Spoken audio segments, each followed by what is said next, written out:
हात धुन्छौ र साबुन पानीले धुन्छु नि कति बेला धुन्छौ र छिनछिनमै धुन्छु नि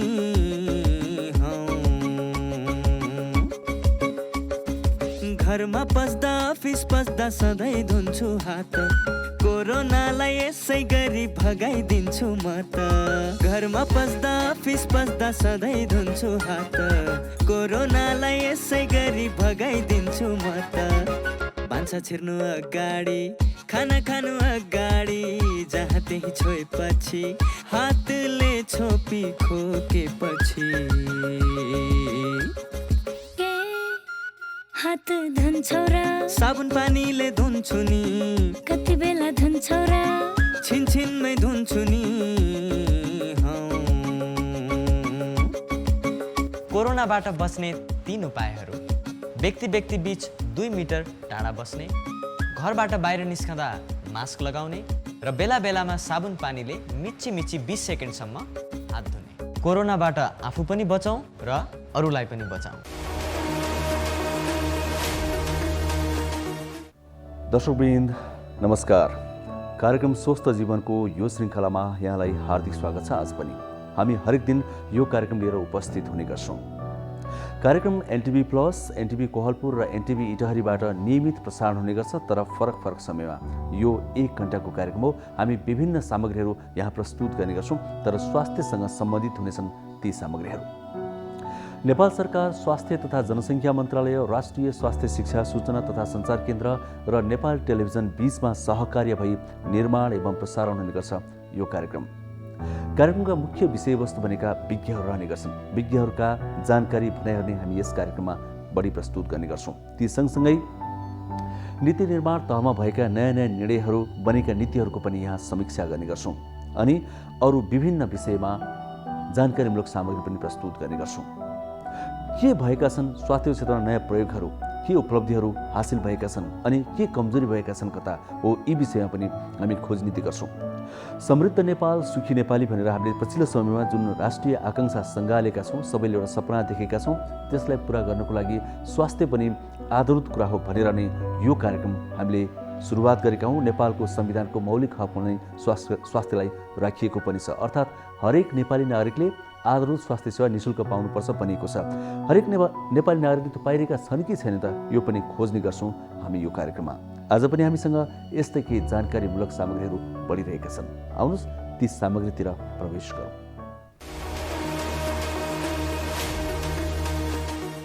दर्शकबिन, स्वास्थ्यको कुरा गर्दा सुरुवातमै आउँछ कोरोना भाइरस। कोरोना भाइरसको कुरा हामीले नचाहेर पनि गर्नुपर्ने हुन्छ। कोरोना भाइरसको खोप कहिले आउँछ, हामी धेरैले सोध्ने गरेको अनि धेरैको मनमा उब्जिने गरेको यो प्रश्न हिजो आज आउँछ। नेपालमा पनि एक दिन पक्कै पनि आउँछ। छिटो ल्याउन नेपाल सरकारले पहल गरिसकेको छ। केही देशहरूले जस्तै अमेरिका, बेलायत, रुस जस्ता देशहरूले आफ्नो नागरिकलाई भ्याक्सिन लगाउन थालि पनि सकेका छन्। नेपालमा कहिले आउँछ भनेर हामी पर्खिरहेका छौँ। सरकारले एउटा विज्ञप्ति जारी गरेर छिट्टै नै भ्याक्सिन ल्याउने गरी तयारी गरेको बताएको छ र 72% जनतालाई भ्याक्सिन लगाउने तयारी गरेको छ। किनभने संसारले नै कोरोना भ्याक्सिनको खोप सुरुवातमा 14 वर्षभन्दा माथिका व्यक्तिहरूलाई लगाउने भनेर तयारी गरेको छ। 14 वर्षभन्दा माथिका व्यक्तिको सङ्ख्या 72% हुन आउँछ। यसै कारणले नेपालमा पनि 72%लाई अर्थात् 14 वर्षभन्दा माथिका व्यक्तिहरूलाई कोरोना विरुद्धको भ्याक्सिन लगाउने भनेर तयारी गरेको छ। यस विषयमा खास कुरा के हो भनेर विस्तृत जानकारी समेटिएको विशेष रिपोर्ट अब हामी प्रस्तुत गर्नेछौँ एकैछिनमा। अनि स्वास्थ्य संवादमा आज हामी माइक्रोबायोलोजिस्टसँग कुराकानी गर्दैछौँ। उहाँसँग पनि भ्याक्सिनकै विषयमा कुराकानी गर्दैछौँ। त्यो भ्याक्सिन भनेको कस्तो हो, त्यसले कसरी काम गर्छ, हाम्रो देशमा काम गर्छ कि गर्दैन, यो विषयमा पनि आज हामी खोजनीति गर्दैछौँ।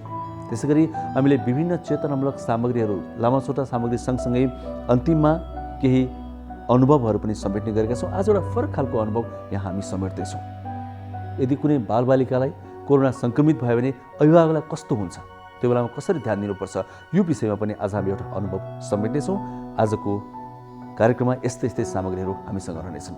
सुरुवातमा भने भ्याक्सिन सम्बन्धी हामीले तयार पारेको यो विशेष रिपोर्ट एकैछिन।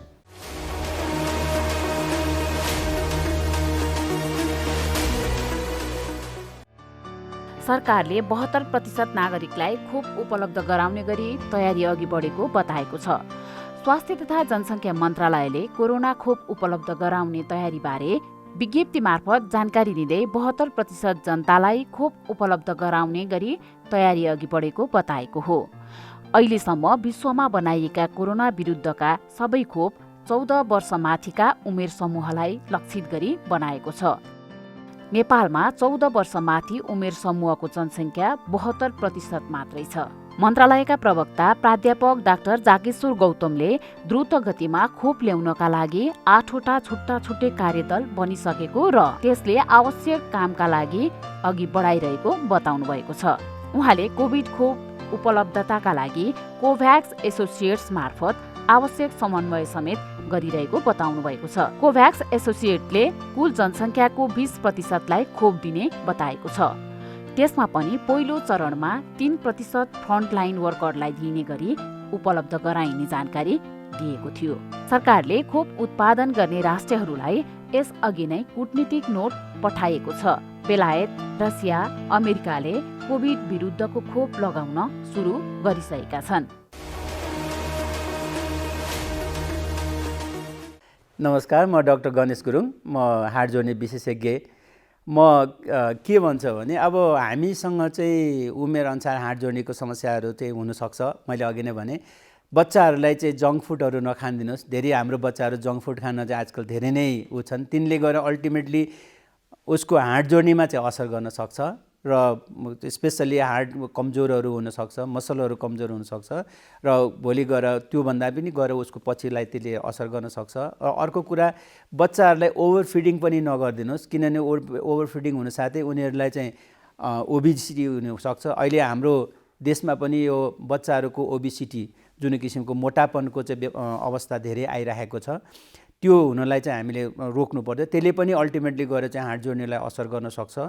र अर्को कुरा चाहिँ अब धेरै चिसोमा बस्ने घुम्नेहरू पनि तपाईँहरूले आफ्नो जिउलाई तन्दुरुस्त बनाएर राख्नु पर्यो। खानेकुरोमा तपाईँहरूले सागसब्जीहरू प्रशस्त मात्रामा खानुहोस्, गेडागुडी खानुहोस्, हाई प्रोटिन खाना खानुहोस् र रोटीहरू खानुहोस्। हाई प्रोटिन भनेर तपाईँले मासु नै खानुपर्छ भने धेरै जरुरी छैन। गेडागुडीहरू प्रशस्त मात्रामा खानुहोस्, रेगुलर एक्सर्साइजहरू गर्नुहोस्। मुटुलाई मात्रै होइन, हाड जोड्नेलाई त्यसले धेरै नै ठुलो असर गर्न सक्छ, धेरै राम्रो गर्छ। त्यस कारणले म के भन्छु भने हाम्रो विशेष गरेर हाम्रो बुढाबुढीहरूमा ढाँडको चाहिँ समस्याहरू हुन्छन्, यङ एजमा पनि ढाँडको समस्याहरू हुन्छन्। त्यो समस्याहरूलाई समाधान गर्न तपाईँहरूले आफ्नो समस्यालाई स्पेसली बच्चाहरूमा ढाँडको समस्या भयो भने तुरुन्तै डाक्टरहरूलाई चाहिँ सल्लाह दिनुहोस्। यङ एजमा पनि ढाँडको समस्या छ भने तपाईँले तुरुन्तै डाक्टरहरूलाई सल्लाह लिनुहोस्। र बुढाबुढीमा चाहिँ हाम्रो यो डिजेनेरेटिभ प्रोसेस जुन के भनौँ न, हाड जोड्ने खिने कारणले चाहिँ बढी ढाँड दुख्ने हुनाले तपाईँले साधारण मेडिकेसनबाट साधारण उपचारबाट भएन भने सम्बन्धित विशेषज्ञलाई तपाईँले गएर चाहिँ सेवा लिनुपर्ने हुनसक्छ। अर्को कुरा चाहिँ अब उमेरको कारणले हाम्रो ढाँडहरू मुखको मुभमेन्ट कम हुने, ढाँड बेसी दुख्ने, खुट्टातिर चाहिँ झमझम भने अथवा चाहिँ हात खुट्टामा झमझम हुने र टाउकोमा चाहिँ ढाँड दुख्ने समस्या भयो भने चाहिँ तुरुन्तै तपाईँहरूले चाहिँ सम्बन्धित हाड जोड्ने डाक्टरहरूलाई चाहिँ तपाईँले सहयोग लिनुपर्ने जरुरी हुन्छ। किनभने त्यो बेलामा गएर नसाहरूलाई च्यापेको अवस्था हुनसक्छ। भित्रको हाम्रो स्पाइनल क्यानल भन्छ, त्यो चाहिँ त्यसको चाहिँ साँघुरोपन भएर नसालाई च्यापेको अवस्था हुनसक्छ। त्यसले गर्दा भोलि गएर पर्मानेन्ट नसालाई असर गरेर दुख्ने अवस्था के अरे पर्मानेन्टली न्युरोलोजी डेफिसिट हुनसक्ने अवस्था हुने हुनाले तपाईँले त्यसको जरुरी हुन्छ। त्यस कारणले त्यस्तो बेलामा तपाईँले चाहिँ तुरुन्तै गएर चाहिँ सेवा लिनु, सल्लाह लिनु चाहिँ जरुरी हुनसक्छ हैन। र अर्को कुरा चाहिँ के छ भने कुनै पनि दुखाइ, हाड जोड्नेमा कुनै पनि दुखाइ साधारण औषधिबाट तपाईँले दुखाइ कम भएन भने, रिलेन्टलेसली दुखिराख्यो भने चाहिँ तुरुन्तै सम्बन्धित उसलाई चाहिँ गएर चिकित्सकहरूलाई चाहिँ, चिकित्सक भन्नाले स्पेसली अर्थोपेडिक सर्जनलाई चाहिँ गएर तपाईँहरूले चाहिँ सहयोग लिनुपर्छ। किनभने त्यसमा धेरै कारणले दुख्नेको थुप्रै कारणमध्येको त्यो डेन्जर कारण अरू भनौँ कुनै खतरनाक कारणहरू पनि हुनसक्छ। त्यस्तो जस्तो भनौँ त्यसमा ट्युमरहरू हुनसक्छ अथवा त्यसमा चाहिँ अरू कारण पनि भएन हुनाले त्यसको कुरालाई चाहिँ तपाईँले गर्नु पर्यो। र अर्को कुरा, स्पोर्ट्स इन्जुरीहरूमा हामी धेरै कुराहरू स्पोर्ट्स इन्जुरीमा छ। स्पोर्ट्समा गर्दाखेरि कुनै पनि एक्सर्साइज गर्दा, स्पोर्ट्समा जाँदाखेरि चाहिँ तपाईँले वार्मअप राम्ररी वार्मअप गरेर मात्रै आफ्नो चाहिँ स्पोर्ट्सहरू अथवा चाहिँ एक्सर्साइजहरू गर्नुहोस्। बिना वार्मअप हेभी एक्सर्साइज गर्दाखेरि पनि भोलि गएर त्यसको नसाहरू लिगामेन्ट्सहरूमा अथवा मसलहरूमा चाहिँ त्यसको स्ट्रेन हुने हुनाले त्यसले गएर पर्मानेन्ट तपाईँहरूले दुःख दिने हुनसक्छ। र अनएकस्टम एक्सर्साइजहरू तपाईँहरूले नगरिदिनुहोस्। म चाहिँ त्यो भन्छु, एक्सर्साइज गर्दा पनि अनएकस्टम भनेको मतलब गरेको बेलामा बेसरी गर्ने, नगरेको बेलामा नगर्ने, अथवा बेसरी गरेकै गर्ने खालको पनि हुँदैन। बिस्तारै ग्रेजुअली बढाउँदै लाने गर्ने खालको गर्नुपर्छ। त्यही भन्न चाहन्छु। र बच्चाहरूको जुन पुल एल्बोको कुरा छ, जन कि हात बच्चाहरूलाई तान्दाखेरि खुसुक यहाँको चाहिँ हड्डी खुस्केर बच्चाहरू हात चलाउने, बच्चाहरू रोएर दुःख दिने हुन्छन्, हातको चाहिँ हड्डी त्यहाँको जोड्नी खुस्किने हुन्छ। त्यसमा पनि तपाईँहरूले बच्चालाई विशेष गरी बोक्दाखेरि चाहिँ यसमा उसको चाहिँ शरीरमा समातेर उचाल्ने र उचाल्दाखेरि पनि त्यस्तो किसिमको गर्ने र हातमा समातेर यसरी उचाल्ने। हाम्रो टिपिकल नेपाली उखानमा भने मामा घर देखाउने भनेर हातमा उचाल्ने चलन छ। त्यस्तो किसिमको कुराहरू चाहिँ नगरिदिनुहोस्। यही कुरा भन्न चाहन्छ। ए सृजना, त किन हिजो अस्ति स्कुल नआएकी? हेर, मेरो त महिनाभरि सुरु भएछ। ए त्यही भएर पो स्कुल नआएकी? मलाई त पहिला एकदमै डर लागेको थियो, पछि आमाले सम्झाउनु भएपछि बल्ल बुझेँ। अनि स्कुल त आउनु पर्थ्यो नि त। आफूलाई कस्तो लाज लागेको थियो। होइन, के को लाजको कुरा गर्छन् यिनीहरू? केही होइन। सिर्जना पनि आइछन् त आज। अनि हिजो अस्ति कहाँ गएकी थियौ? खास कुरा उसको महिनावारी सुरु भएर समस्या भएछ मिस। महिनावारी हुनु समस्या होइन, यो त किशोरीहरूमा हुने सामान्य प्राकृतिक कुरा मात्रै हो। सामान्यतया महिनावारी 10 देखि 15 वर्षका किशोरीहरूमा सुरु हुन्छ। यो स्वाभाविक कुरा हो। महिनावारी हुँदाखेरि डराउने, चिन्ता लिने गर्नु हुँदैन। महिनावारी हुँदाखेरि अरू बेला जस्तै स्कुल आउनुपर्छ, तर व्यक्तिगत सरसफाइ भने बढी नै गर्नुपर्छ। महिनावारी भएको समयमा दिनौ नुहाउने, सफा कपडा लगाउने, सफा ठाउँमा सफा बिछौनामा सुत्ने, सफा प्याड लगाउने गर्नुपर्छ। महिनावारी हुँदा घर परिवार सँगै राखेर किशोरीहरूलाई पोसिलो खानेकुरा खुवाउनुपर्छ। नमस्ते, म डाक्टर कुञ्जन आचार्य, नाक कान घाँटी तथा घाँटी क्यान्सर विशेषज्ञ। नाक कान घाँटीको क्यान्सर चाहिँ बेसिकली धेरै जस्तो चाहिँ हाम्रो जिब्रो, घाँटी, थाइरोइड, सास फेर्ने बाटो र खानाखाने नलीमा हुन्छन्। तिनीका लक्षणहरू भनेका जिब्रोमा घाउ आउने, टन्सिलमा घाउ आउने, सास फेर्न गाह्रो हुने, स्वर भाँसिरहने, लामो समयसम्म स्वर भाँसिरहने र बाहिरी घाँटीमा चाहिँ स्वेलिङहरू देखा पर्ने नै हुन्। यी समस्याहरू प्राय चाहिँ धेरै क्यान्सर ठुलो भएपछि देखिने समस्या हुन्। यी समस्या आउनुभन्दा अगाडि नै आफूलाई समस्या गाह्रो भएपछि सम्बन्धित डाक्टर साहबहरूका र नाक कान घाँटी स्पेसली नाक कान घाँटीको डाक्टर साहबहरूका जानु बेटर हुन्छन्। ती समस्याहरू भनेका जस्तै घाउ नै देखिनु हो, आफ्नो आँखाले घाउ नै देखिनु हो, र त्यो स्पेसल्ली त्यो घाउ चाहिँ जिब्रोमा अथवा मुखमा 2 हप्ताभन्दा बढी समयसम्म घाउ रहिरहनु हो र स्वर भाँसिनु हो। अर्को घाँटीको क्यान्सरको प्रमुख लक्षण त्यो स्वर चाहिँ स्पेसली चुरोट धेरै खाने, स्मोकिङ धेरै गर्ने, एल्कोहल धेरै युज गर्ने व्यक्तिहरूमा 2 हप्ताभन्दा बढी स्वर भाँसिरहेको छ र बिचबिचमा ठिक पनि भएको छैन। त्यो स्वर चाहिँ बिचबिचमा ठिक भएको छैन भने पनि त्यो क्यान्सरको लक्षण हो र त्यसलाई इग्नोर गर्न मिल्दैन, त्यसमा यत्तिकै बसिरहन मिल्दैन। त्यसले चाहिँ भोलि जटिलता अप्नाउन सक्छ। किनभने क्यान्सरको जति अगाडि डायग्नोसिस गर्यो, निदान गर्यो, त्यसको उपचार त्यति नै सहज हुन्छ र सजिलोसँग त्यसलाई कटाउन सकिन्छ।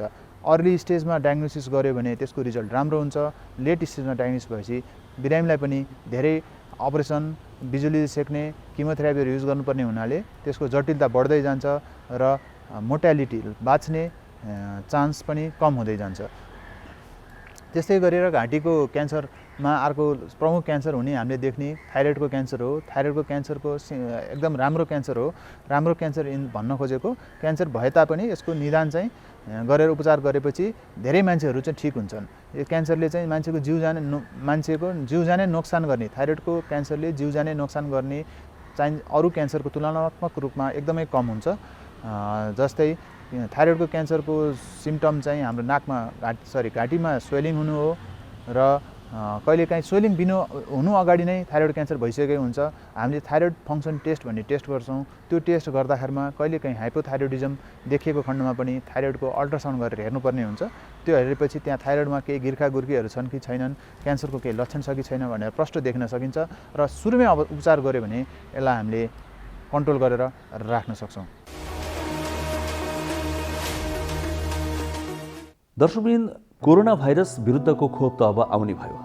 संसारमा आइसकेको छ। केही देशहरूले यसको प्रयोग गर्न सुरु पनि गरिसकेका छन्। 11वटा कम्पनीहरूले त तेस्रो चरणमा यसको परीक्षण गरिरहेका छन्। नेपालमा एक दिन पक्कै पनि आउँछ। त्यो भ्याक्सिनले कसरी काम गर्छ, त्यो भ्याक्सिनको काम के हो, यसको प्राविधिक पक्ष के हो, हामीले भने जस्तो, हामीले सोचे जस्तो, हामीले जाने जस्तो त्यो भ्याक्सिनले ठ्याक्कै काम नेपाल जस्तो त्यसमा नगर्ने पो हो कि नेपालमा पनि काम गर्छ, हामीले पनि काम गर्छ भन्ने आधार के छ?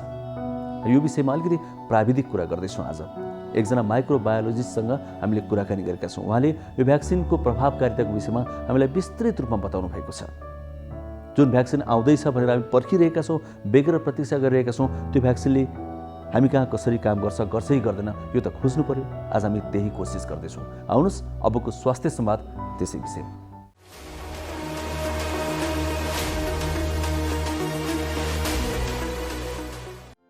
कोरोना भाइरस संक्रमणपछि ज्वरो, सुक्खा खोकी, थकाइ र श्वास फेर्न कठिन हुने जस्ता लक्षण देखिन्छ। शरीरको प्रतिरक्षा प्रणालीले जब भाइरस विरुद्ध लड्न थाल्छ त्यसपछि हाम्रो शरीर कमजोर हुन थाल्छ। नेपालमा गरिएका कोरोना भाइरस संक्रमण कोभिड-19 परीक्षण विश्व स्वास्थ्य संगठनले सिफारिस गरेको आरटी-पीसीआर प्रविधिबाट गरिएको हो। अहिले उपलब्ध प्रविधिहरूमध्ये यही नै उत्कृष्ट प्रविधि हो। यसै सन्दर्भमा सूक्ष्म जीवहरू, ब्याक्टेरिया, भाइरस, प्यारासाइट, फन्जाइहरूको अध्ययन गरेका व्यक्तिहरू माइक्रोबायोलोजिस्ट हुन्। विश्वव्यापी महामारीको रूपमा फैलिएको कोरोना भाइरस संक्रमण कोभिड-19 को प्रयोगशाला परीक्षण, निदान, एपिडेमियोलोजी अध्ययन, रोकथाम र उपचारका विविध तरिका तथा अनुसन्धानको क्षेत्रमा माइक्रोबायोलोजिस्टहरूले सहयोग गरिरहेका छन्। कोरोना भाइरस संक्रमण कोभिड-19 को प्रयोगशाला परीक्षण, उपचारका विविध तरिका तथा अनुसन्धानको क्षेत्रमा क्रियाशील माइक्रोबायोलोजिस्ट सुलभ नेउपानीसँग हामीले संवाद गरेका छौँ। चाइनाको वुहानबाट लास्ट इयर ठ्याक्कै 1 वर्ष अगाडि डिसेम्बर 2019 मा सुरु भएको हो। त्यसमा फर्स्ट केस त्यहाँ देखिएको। त्यसपछि त्यो महामारी संसारभरि फैलिएर आएर अब झन्डै त्यसको 5-6 महिनापछि बल्ल काठमाडौँ र नेपालमा चाहिँ देखिन थालेको हो। त्योबाट चाहिँ कोरोना चाहिँ सुरु भयो। अब त्यो चाहिँ सुरुमा कोरोनाको नाम चाहिँ के भनेर राख्यो भने पहिला हामीले चलिरहेको सुनिरहेको भाइरस थियो सार्स भाइरस। त्यो चाहिँ हामीलाई पहिला चाहिँ अफ्रिकातिर धेरै लाग्यो भन्ने कुरा थियो। त यो चाहिँ त्यो सार्स भाइरस चाहिँ हो। सार्स भाइरस कोभी-2 भन्ने छ हैन। त्यसलाई चाहिँ अब के भयो भने सार्स भनेको सिभियर एक्युट रेस्पिरेटरी सिन्ड्रोम हो। भनेपछि चाहिँ यो चाहिँ रेस्पिरेटरी सिस्टममा चाहिँ फोक्सोलाई चाहिँ असर गर्छ भन्ने कुरा चाहिँ हामीलाई बुझिन्छ। त्यो भएर त्यसैको नाम चाहिँ अब के भयो सजिलो र राम्रो नाम बनाएर र अहिलेको सिचुएसनलाई नाम बनाएर कोभिड र 2019 मा बनेको भएर त्यसलाई चाहिँ 19 भनेर कोभिड-19 भन्यो। र जेनरली कोरोना भाइरस भन्ने नाम चाहिँ कसरी आयो भने चाहिँ त्यो चाहिँ उसको स्ट्रक्चर वाइजको आयो। अब के भन्छ उसले हेर्दाखेरि डल्लो छ, डल्लोमा बाहिर काँडा जस्तो छ, हाम्रो यो कुरो जस्तो भएर आउँछ। त्यो कुरो जस्तोको स्ट्रक्चर भएर चाहिँ त्यसलाई त्यो कुरो जस्तोलाई चाहिँ हामीले क्राउन भनेर भन्छौँ।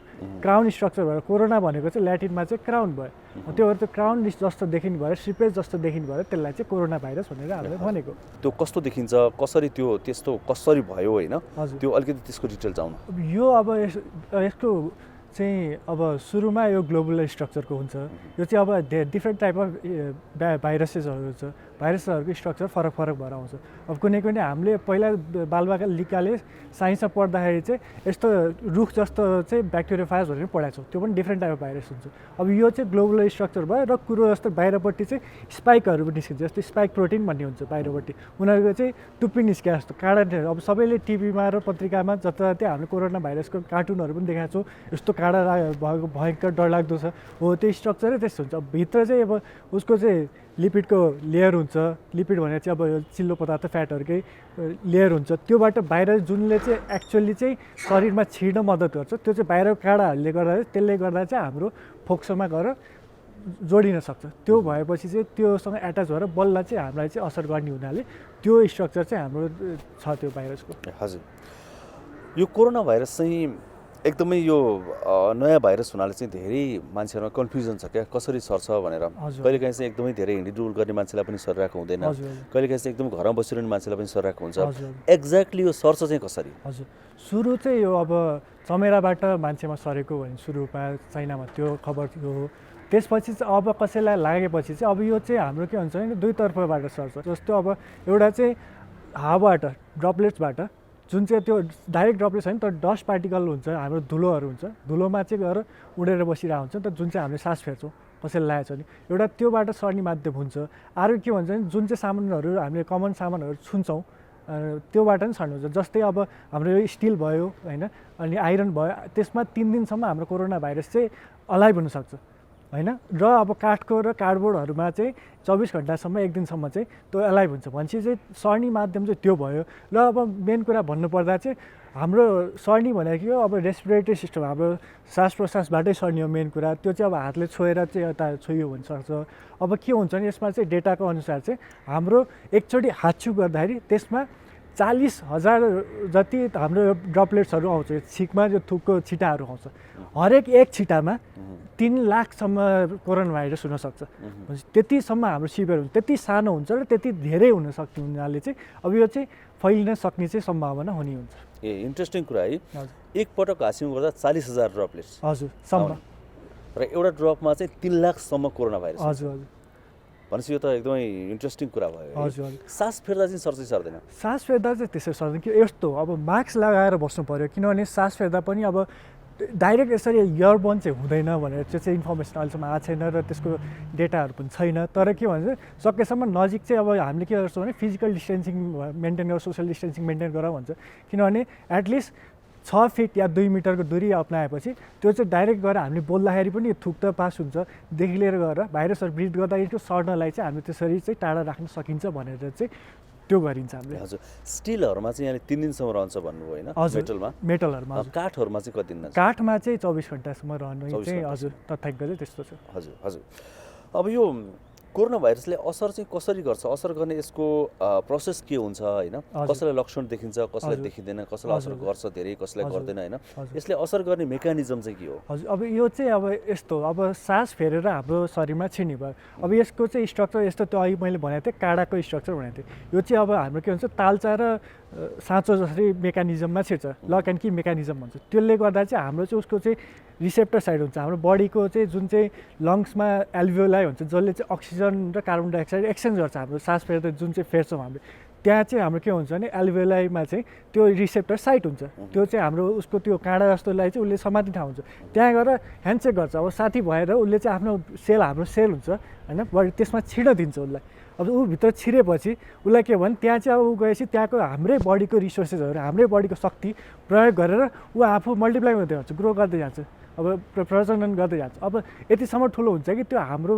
शरीरलाई त्यो हाम्रो सेललाई चाहिँ ब्रस गरिदिन्छ बिगारिदिन्छ त्यसरी चाहिँ अनि फेरि अर्को सेलमा जाने भएर चाहिँ यसरी चाहिँ जान्छ हाम्रो चाहिँ भाइरस यो कोरोना भाइरसको टेस्ट 14 दिनपछि गर्ने 14 दिनसम्म पर्खिने कारण चाहिँ हजुर एउटा यस्तो हो अब कोरोना भाइरसको अघि कुरा गर्नुभयो सिम्टोमेटिक र असिम्टोमेटिक हुन्छ त्यसको रिजन चाहिँ के हुन्छ भने अब कसैको इम्युनिटी स्ट्रङ छ भने उसलाई चाहिँ धेरै छिटो सिम्टम देखिँदैन र अब यसमा अब भन्नलाई त स्ट्रेन्स पनि धेरै थरीको स्ट्रेन्सहरू छ भने कोरोना भाइरसको पनि एउटै प्रकार हुँदैन किनभने भाइरसहरू सजिलैसँग बदलिरहेको छ यिनीहरू म्युटेसन भन्छ त्यसलाई म्युटेसन भइरहेको छ भाइरसहरू त्यो भएपछि अब फरक फरक स्ट्रेन भएर चाहिँ अब त्यो कसैलाई असर गरेर कसैलाई नगरे हुन सक्छ अर्को मेन कुरा हुन्छ के हुन्छ भने हाम्रो जुन चाहिँ युथहरूलाई हुन्छ टिनेजभन्दा र माथि एटलिस्ट 16 to 60 इयर्सकोहरूलाई चाहिँ त्यति साह्रो समात्न सक्दैन किनभने उनीहरूको इम्युनिटी स्ट्रङ हुन्छ अब त्यही मध्ये अब 60 भन्दा माथिको वृद्धहरूलाई या बुढाहरूलाई उहाँहरूलाई चाहिँ के हुनसक्छ भने चाहिँ अब इम्युनिटी लो हुन्छ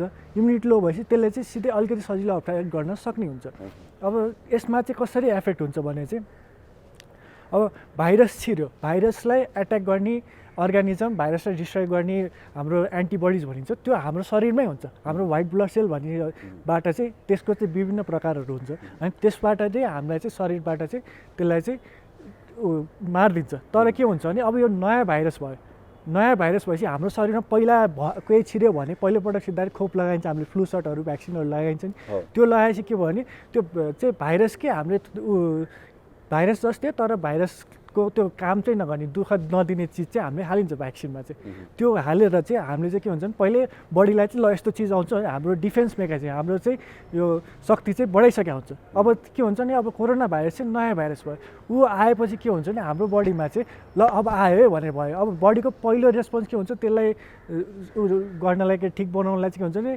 तात्न थाल्छ ज्वरो आउनु थाल्छ ज्वरो आउने भनेको बडीले आफ्नो डिफेन्स सिस्टम स्टार्ट गरेको हो अब जब ज्वरो आउँछ त्यो भएपछि के हुन्छ, जब अब नर्मल्ली प्रोटिनहरूबाट बनाइ हुन्छ स्ट्रक्चर, प्रोटिनको चाहिँ स्ट्रक्चरहरू 40 डिग्री सेल्सियस भन्दा माथि तातो तापक्रममा भयो भने चाहिँ त्यो चाहिँ स्ट्रक्चर चाहिँ डिनेचर भन्छ, बिग्रेर जान्छ भने चाहिँ त्यसको उ गर्ने शक्ति चाहिँ घटेर जान्छ, असर गर्ने शक्ति चाहिँ त्यो भएको हुनाले त्यो शरीरले गर्छ। तर के हुन्छ त्यो 40 डिग्रीसम्म टेम्परेचर बढ्यो भने हामीलाई पनि अरू शरीरको फङ्सनिङहरू पनि रोकिन्छ होइन, किनभने अरू बडीमा नै हाम्रो बडीमा प्रोटिनहरू छ। त्यो भएर ज्वरो आउनु पनि एउटा सिम्पटम भयो होइन।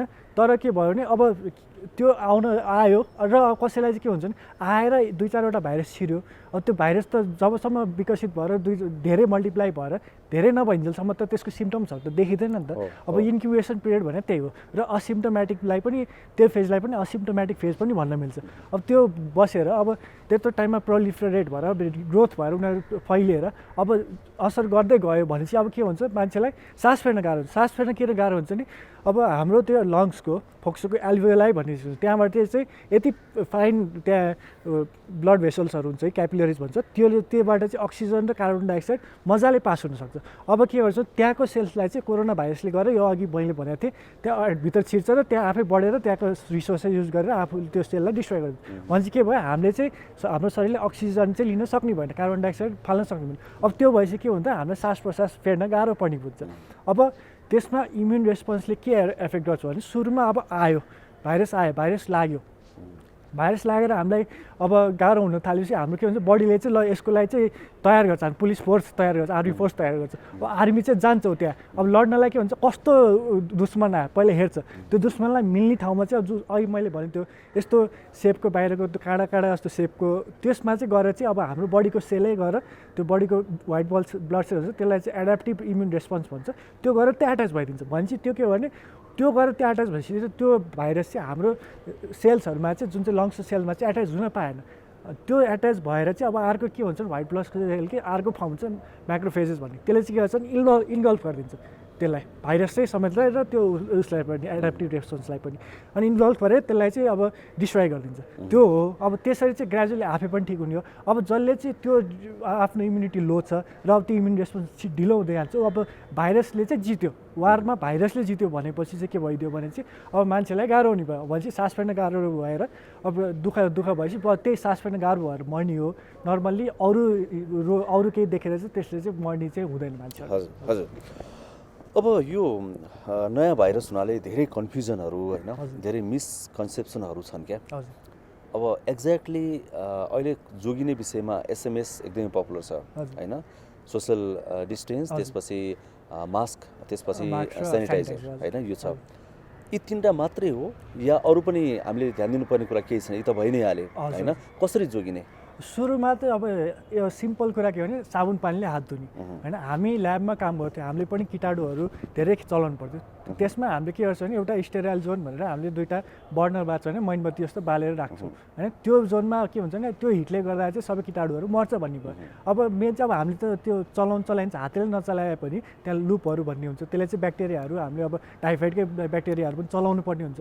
त्यो गर्दा के हुन्छ भने मेन चाहिँ हाम्रो के हुन्छ साबुन पानीले हात धोयो भने साबुनले चाहिँ त्यो बाहिरको ब्याक्टेरिया भाइरसको स्ट्रक्चरहरूलाई बिगारिदिन्छ भनेपछि मारिदिन्छ। यो सिम्पल कुरा। अब सेनिटाइजर चाहिँ के हो भने जब एभाइलेबल छैन, जतिखेर पनि साबुन पानी जता पनि छैन भने चाहिँ हातले छोइन्छ। अब कतै छोएर हिँडिएको बेलामा चाहिँ अब त्यसले चाहिँ सेनिटाइजरमा के हुन्छ मेन चाहिँ इन्ग्रिडियन्ट 70% अल्कोहल हुन्छ। अल्कोहलले पनि चाहिँ डिहाइड्रेसन गरेर, अल्कोहल इज डिहाइड्रेट, यहाँ मान्छेलाई पनि डिहाइड्रेटिङ हो उसलाई पनि डिहाइड्रेटिङ भएर डिहाइड्रेसन गरेर चाहिँ उसको त्यो भित्रको पानीहरू सोच्ने भएर त्यसले गर्दा पनि त्यसलाई डिस्ट्रोय गर्ने भएर एउटा चाहिँ अल्टरनेटिभ चाहिँ सेनिटाइजर पनि भयो। र अब के भयो भने सोसल डिस्टेन्सिङ, किनभने यो के छ भने 300देखि 600 किलोमिटर पर आवरसम्म हामीले हाच्छिउँ गर्दाखेरि उछिटिन्छ हाम्रो छिकहरू। त्यो भएपछि के भन्छ जब उता मान्छेले अब मैले प्रोटेक्सन लगाएँ र तपाईँले प्रोटेक्सन लगाउनु भयो भने अब एउटा के भने डबल ब्यारियर भइदिन्छ कि। अनि फेरि मास्क पनि धेरै प्रकारको हुन्छ। अब एउटा सिम्पल उपाय चाहिँ जुन मास्क किन्नुहुन्छ अगाडि एउटा मैनबत्ती बाल्नुहोस् अनि फुक्नुहोस् मास्क लगाएर।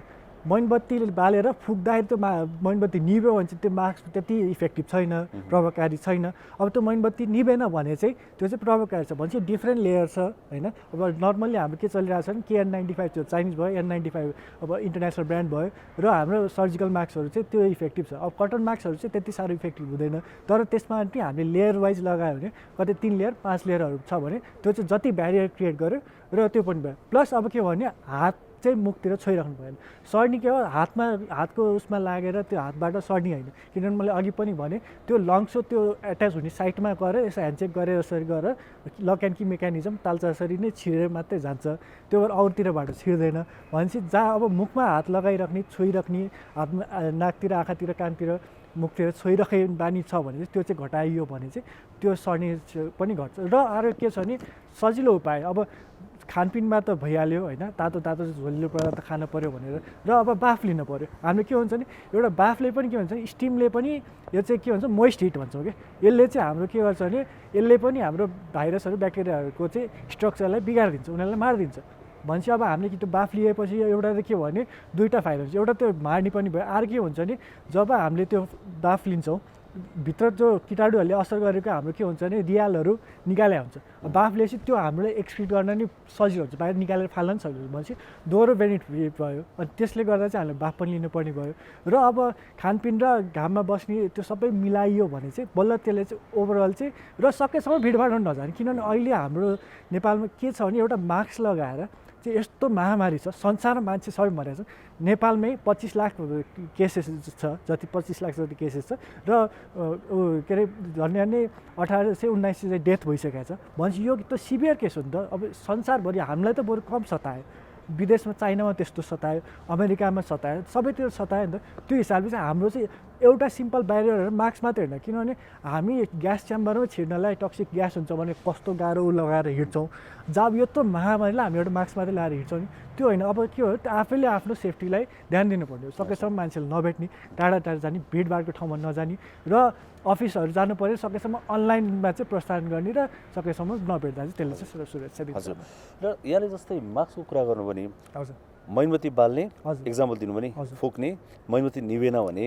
चाहिँ त्यो मास्क राम्रो, त्यो भनेको अर्थ चाहिँ हावा बाहिरभित्र पास हुँदैन भन्ने, त्यो हुँदाखेरि त हामीलाई अक्सिजन नपुग्ने हो कि त्यो कुरा आइरहेको हुन्छ नि। अब यस्तो यसमा चाहिँ के हो भने अब मास्क लगाएर अब अक्सिजन त्यो हावा फुक्दैन अक्सिजन पास नहुने हुँदैन, अक्सिजनको पार्टिकल्सहरू भन्ने एकदम माइन्युट माइक्रोस्कोपिक हुन्छ, अब त्यो छिर्छ त्यहाँबाट। अब के छ भने अहिले हल्ला त धेरै चल्छ नि, मास्क लगाएर हिँड्यो भने धेरै बाहिर एक्सर्साइज गऱ्यो भने बाहिर हिँड्यो भने त्यो अक्सिजन कम लिन्छ अरे, अक्सिजन पार्टिकल यति सानो हुन्छ कि त्यो मास्कबाट छिर्छ, त्यो एउटा टोटल मिसकन्सेप्सन हो होइन। अब त्यो फुक्दा नछिर्यो भने के हो भने मैले भने जस्ट ब्यारियर क्रिएट गर्ने हो क्या होइन। र अब के हुन्छ भने KN95 N95 मा पार्टिकुलेट म्याटर 2.5 लेखा हुन्छ त्यसमा, त्यो भन्छ त्यो 2.5 न्यानोमिटर भनेको साइजभन्दा सानो पार्टिकल मात्रै छिर्छ, त्योभन्दा ठुलो पार्टिकल छिर्दैन भने चाहिँ एउटा ब्यारियर हजुर ब्यारियर क्रिएट गर्ने हो। अब त्यसमा पनि के हुन्छ भने हामीलाई फेरि मास्क मात्रै लगाएर पनि हामीलाई त्यो फाइदा चाहिँ भने किन हामीले एउटै मास्क कतिचोटि युज गर्छ भन्नुहोस् होइन, यो त महामारी डेन्जर महामारी छ, यसले त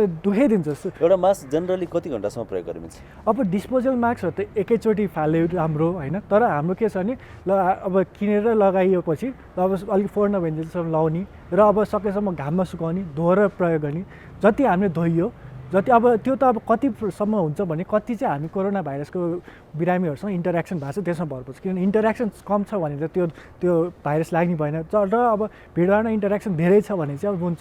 अब के हुन्छ नि मेन त के हुन्छ हाम्रो लुगाहरू पनि हामीले घाममा सुकाइन्छ, किनभने त्यो लुगामा किटाणुले मार्छ, घामको अल्ट्राभायोलेट रेजले चाहिँ त्यसले पनि डिनेचर गर्छ। अब अहिले धेरै कुराहरू अनलाइनमा पनि आइरहेको छ कि अल्ट्राभायोलेट मोबाइलमा किटाणु मार्नलाई अल्ट्राभायोलेटको ऊ चाहिँ एउटा बक्सामा राखेपछि किटाणु मर्छ भन्छ, त्यो सनबाट अल्ट्राभायोलेट रेज आउँछ, त्यसले चाहिँ हाम्रो ब्याक्टेरिया भाइरसलाई नि बिगारिदिन्छ भन्छ। घाममा सुकाउने मास्क पनि लगाएर अब घाममा सुकाउने र धुने, किनभने डिटर्जेन्ट भने साबुनै प्रकार हो, साबुनले पनि त्यो मार्ने भएपछि त्यो सरसफाइमा ध्यान दिने, मास्कको सरसफाइ र हातको सरसफाइ र अब लुगाबाट पनि सर्ने भयो, सबै यताउति नछोएपछि महत्त्वपूर्ण कुरा भयो।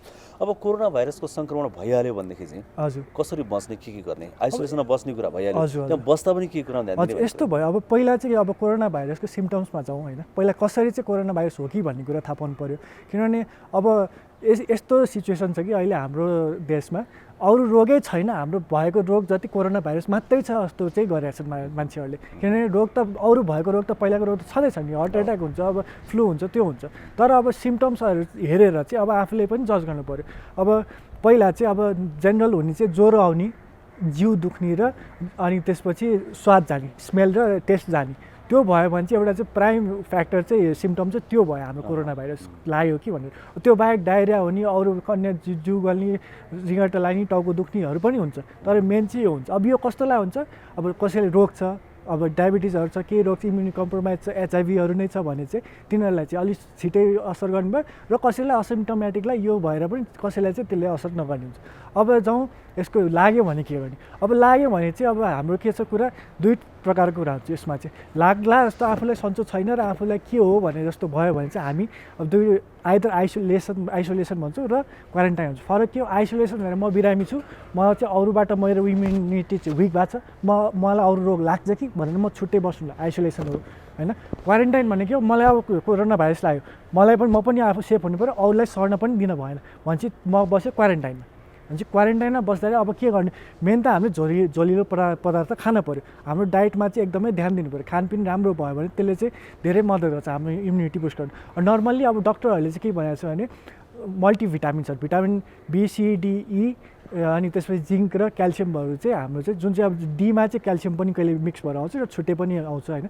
तिनीहरू 4-5वटा भिटामिन्सहरू खायो भने चाहिँ त्यसले चाहिँ के गर्छ, हाम्रो इम्युनिटीलाई बुस्ट गर्न हेल्प गर्छ। त्यसले पनि अहिले रिसेन्टली कोरोना भाइरसलाई चाहिँ लागेको मान्छेलाई चाहिँ रिकभर गर्न हेल्प गरिरहेको हुन्छ। अब सर्टेन एन्टिबायोटिक्सहरूको कुरा छ, तर के हो भने भाइरसलाई एन्टिबायोटिकले छुँदैन। यो चाहिँ मिसकन्सेप्ट। एन्टिबायोटिक चाहिँ ब्याक्टेरियालाई मात्रै हो, त्यो भाइरसलाई एन्टिबायोटिक खाएर चाहिँ ठिक हुन्छ भन्ने छैन। किन भाइरसको एक्चुअल औषधि भन्ने हुँदैन। उही भाइरसलाई भ्याक्सिन लगाएर पहिले प्रिपेयर गरेर त्यो डिस्ट्रोय गरेर फाल्ने हो, त्यसरी हुन्छ। त्यही भएर बाफ लिने, तातो पानीहरू खाने, मजाले कुल्ला गरिराख्ने, अनि त्यसपछि अब हात धुने राम्रोसँग र अरूबाट टाढा बस्ने र आफ्नो सरसफाइ पनि मेन्टेन गरियो भने चाहिँ त्यसो गर्दा चाहिँ अब कम हुन्छ। र अब इन केस सास फेर्न गाह्रै भइहाल्यो, किनभने कसैलाई त्यो सिभियरिटी आउँछ। अब एउटा अक्सिमिटर भन्ने चाहिँ एउटा इन्स्ट्रुमेन्ट हुन्छ, त्यसले चाहिँ अक्सिजन लेभल टेस्ट गर्छ। यसो औँलामा हाल्यो, औँलामा हालेपछि 1000-1200 रुपियाँ मात्रै पर्छ। त्यो औँलामा हालेपछि चाहिँ के गर्छ भने त्यसले अक्सिजन लेभल चाहिँ हाम्रो शरीरको देखाउँछ। त्यसमा अब 92-93 भन्दा माथि भएसम्म चाहिँ अक्सिजन लेभल चाहिँ ल छ है भनिन्छ। अब जब हाम्रो 94-93 भन्दा मुनि जान्छ अक्सिजन लेभल, त्यो भएपछि के भयो, ब्रिथिङ डिफिकल्टी भएको नि, सास फेर्न गाह्रो भएको नि थाहा भइन्छ र त्यो पनि कम भएपछि चाहिँ हामी चाहिँ अब हस्पिटलाइजै हुनुपर्छ। त्यो बेलामा चाहिँ हस्पिटलाइज हुन्छ, नत्र हामी होम क्वारेन्टाइनमा बसेर हामी राम्रो तत्त्व खाएर सबै परिवारबाट टाढा बसेर हामीले त्यसबाट फाइट गर्न सकिन्छ। जस्तै यो एक्सर्साइज, योग, ध्यानहरूको कुरा छ, त्यो चाहिँ कतिको जरुरी छ? अब यस्तो भयो, अब एक्सर्साइजले त बेनिफिटै गर्छ। नर्मली के हुन्छ, एक्सर्साइजले हामीलाई इम्युनिटी बुस्ट गर्छ। सबैलाई थाहा छ हामी एक्सर्साइजले गर्दा हामीलाई शरीरलाई स्फूर्ति दिन्छ, तन्दुरुस्त बनाउँछ भनेर। अब योगमा पनि के हुन्छ, अब सास प्रश्वासमा लाग्ने भएपछि हामीले ब्रिदिङ एक्सर्साइजै, अब अनुलोम विलोम भयो, कपालभाती भयो, जुन चाहिँ अब हामीले सबै सुनिरहेछौँ, गरिरहेछौँ, तिनीहरूले पनि के हुन्छ भने अब जुन भाइरसभित्र छिरेको छ त्यसलाई बाहिर निकाल्ने एउटा प्रिमिटिभ मेथड पनि भयो, त्यो पुरानो मेथडहरू पनि भयो। त्योबाट चाहिँ हामीले सास बाहिर तानेर धकालेपछि के हुन्छ, फोर्स्ड एक्सट्र्याक्सन पनि मा जान्छौँ क्या हामी, त्यसले प्रेसर दिएर पनि जाने भएर त्यो पनि एकदम हुन्छ। र अब एक्सर्साइज गर्दा पनि अब हामी के भन्छौँ भने अब विन्टरको बेलामा चाहिँ जाडोमा चाहिँ बाहिर मर्निङ वाकहरू नजानु, किनभने मर्निङ वाकहरूबाट नि सर्नी हुन्छ कि मान्छेहरूलाई। अब के हुन्छ भने एउटा त निमोनियाको जस्तै रोग हो यो, किन रेस्पिरेटरी डिजिज हो भने चाहिँ निमोनिया जस्तै हुन्छ। अब त्यसलाई के गर्छ भने एफेक्ट गर्नलाई चाहिँ बाहिर अब हुस्सुहरू लाग्छ जाडोमा, हुस्सुहरूले गर्दा त्यो हामीले त्यो इनहेल गर्छ, हामीले त्यो सास फेर्दाखेरि त्यसैमा पनि ड्रपलेट्सहरू हुनसक्छ भाइरसहरूको, ब्याक्टेरिया र भाइरसहरूको। त्यसले गर्दा विभिन्न प्रकारको रोगहरू र कोरोना भाइरस पनि लाग्न सक्ने हुन्छ।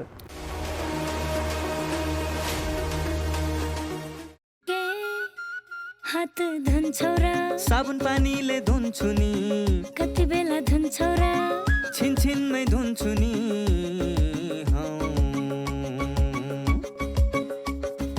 घरमा पस्दा अफिस पस्दा सधैँ धुन्छु हात, कोरोनालाई यसै गरी भगाइदिन्छु म त। घरमा पस्दा अफिस पस्दा सधैँ धुन्छु हात, कोरोनालाई यसै गरी भगाइदिन्छु म त। भान्सा छिर्नु अगाडि, खाना खानु अगाडि, जहाँ त्यही छोएपछि, हातले छोपी खोकेपछि। हात धुन्छौ र साबुन पानीले धुन्छु नि, कति बेला धुन्छौ र छिनछिनमै धुन्छु नि। कोरोनाबाट बस्ने 3 उपायहरू: व्यक्ति बीच 2 मिटर टाढा बस्ने, घरबाट बाहिर निस्कँदा मास्क लगाउने र बेला बेलामा साबुन पानीले मिच्ची 20 सेकेन्डसम्म हात धुने। कोरोनाबाट आफू पनि बचौँ र अरूलाई पनि बचाउँ। नमस्कार, म डाक्टर धर्मागत भट्टराई। म एक पेडियाट्रिक इम्युनोलोजिस्ट हुँ। अहिले विश्वभरि नै कोभिड-19 को महामारी चलिरहेको छ। यस्तो बेलामा कोभिड सङ्क्रमित व्यक्तिहरूमा अलिकति यो नयाँ बिमारीको कारणले गर्दा स्ट्रेसफुल डेजहरू होम आइसोलेसनमा कटाउनु पर्ने कन्डिसन भएको हुनाले होम आइसोलेसनमा के कुरामा ध्यान दिनुपर्छ भन्ने कुरामा सामान्य 2-4वटा पोइन्ट्सहरू म बताउने छु। कोभिड सङ्क्रमण भइसके पछाडि एकदमै सघन लक्षणहरू आइसकेको छ भने त अस्पताल नै बस्नु जरुरी हुन्छ। यदि सघन सिम्टमहरू आएको छैन भने सघन सिम्टमहरूमा एकदमै पर्सिस्टेन्ट लगातार ज्वरो आइरहने र श्वास प्रश्वासमा समस्या हुने नै सबभन्दा प्रमुख लक्षणहरू हुन्। यो लक्षणहरू छैनन् भने हामी स्टेबल कन्डिसनमा छौँ भने घरमै होम आइसोलेसन बस्न सक्छौँ। तर होम आइसोलेसनमा बस्दाखेरि केही कुराहरूमा अत्यन्तै ध्यान पुर्याउन जरुरी हुन्छ। यदि सम्भव भएसम्म तपाईँले आफ्ना शरीरका भाइटल साइनहरू चेक गर्न जरुरी हुन्छ। सबभन्दा पहिलो भनेको टेम्परेचर। तपाईँले टेम्परेचर नापिरहनु पर्यो र एउटा पल्स अक्सिमिटरबाट तपाईँको शरीरमा अक्सिजनको स्याचुरेसन कति छ भनेर सानो यो सिम्पल हामी सबैले आफ्नो घरमा चेक गर्न सकिने एउटा सामान्य उपकरणबाट चेक गर्न सकिन्छ। यो चाहिँ चेक गर्न सकियो। दोस्रो भनेको तपाईँको आफ्नो जीवनशैलीमा सामान्य स्वास्थ्यमा दिनुपर्ने ध्यान पुर्याउनु पर्ने कुराहरू हुन्छ। त्यसमा सबभन्दा पहिलो कुरा भनेको तपाईँले प्रशस्त झोल कुराहरू प्लेन्टी अफ फ्लुइड्स झोल कुराहरू खानुपर्छ। यसमा झोल कुराको साथसाथै सन्तुलित आहार पनि खान जरुरी पर्छ। र दोस्रो कुरा भनेको त्यो बेलामा हाम्रो शरीर अत्यन्तै कमजोर भएको हुन्छ, शरीरमा थकान महसुस हुन्छ र मसलहरूमा पेन पनि हुने हुँदा त्यति बेला हामीले पूर्ण रूपमा अगाउने त्यति बेला टेस्ट लस हुन्छ। हाम्रो गन्ध र टेस्ट त्यति धेरै नपाउने कन्डिसन भएको हुनसक्छ। त्यो भए बावजुद पनि हामीले भोजनमा केही कमी ल्याउनु हुँदैन। फ्लुइड यो झोल पदार्थ र भोजन प्रशस्त रूपमा गरिरहनु पर्यो। हाम्रो शरीरको भाइटल साइन्सहरू लिइरहनु पर्यो। भाइटल साइन्सहरू चेक गरिरहनु पर्यो र त्यो सँगसँगै हाम्रो शरीरमा पहिला नभएको कुनै नयाँ साइन्स लक्षणहरू कुनै र्यासहरू अथवा नयाँ जस्तो ज्वरो आउने त्यस्तो प्रकारको कुनै साइन सिम्टम आएको छ कि छैन भनेर हामीले ध्यान दिनु पर्यो।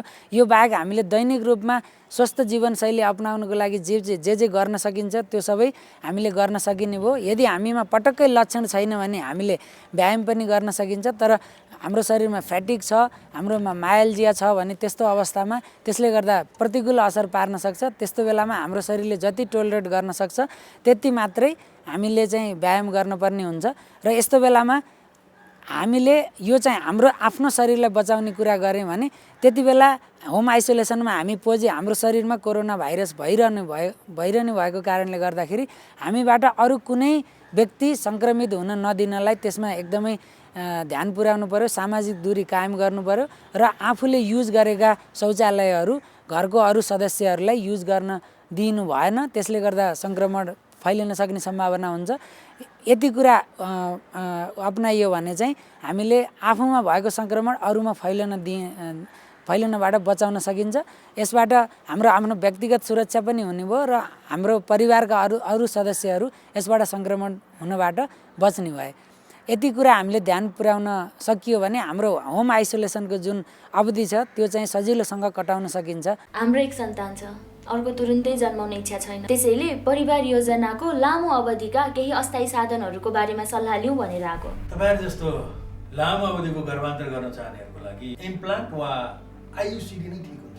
अनि यो इम्प्लान्ट आयुसिडी कहाँ कसरी प्रयोग गरिन्छ, कति समय काम गर्छ होला? इम्प्लान्ट चाहिँ महिलाहरूको पाखुराको छाला मुनि राख्ने र यो एक पटक राखेपछि 5 वर्षसम्म गर्भ रहँदैन। अनि आयुसिडी नि? आयुसिडी चाहिँ महिलाहरूको पाठेघरमा राखिन्छ र यो एक पटक राखेपछि 12 वर्षसम्म गर्भ रहँदैन। बीचमै सन्तानको रहर भयो भने यदि तपाईहरुलाई बीचैमा सन्तानको रहर भएमा यी दुवै साधनहरूलाई झिक्न पनि सकिन्छ। अनि यी दुवै अस्थायी साधनहरू कतिको सुरक्षित छन् त? सुरक्षित र प्रभावकारी छन्। तपाईहरुले केही डर मान्नु पर्दैन। पहिला तपाईहरुले सल्लाह गर्नुहोस्, त्यसपछि सेवाको लागि त हामी जहिले आउनुहुन्छ तयार छौँ। मानसिक स्वास्थ्य पनि शारीरिक स्वास्थ्य जस्तै अत्यन्त महत्त्वपूर्ण स्वास्थ्यको एउटा अङ्ग हो। त्यसैले शारीरिक स्वास्थ्य शरीर मात्र स्वस्थ भएर हुँदैन, मानसिक रूपमा पनि मान्छे स्वस्थ पर्छ।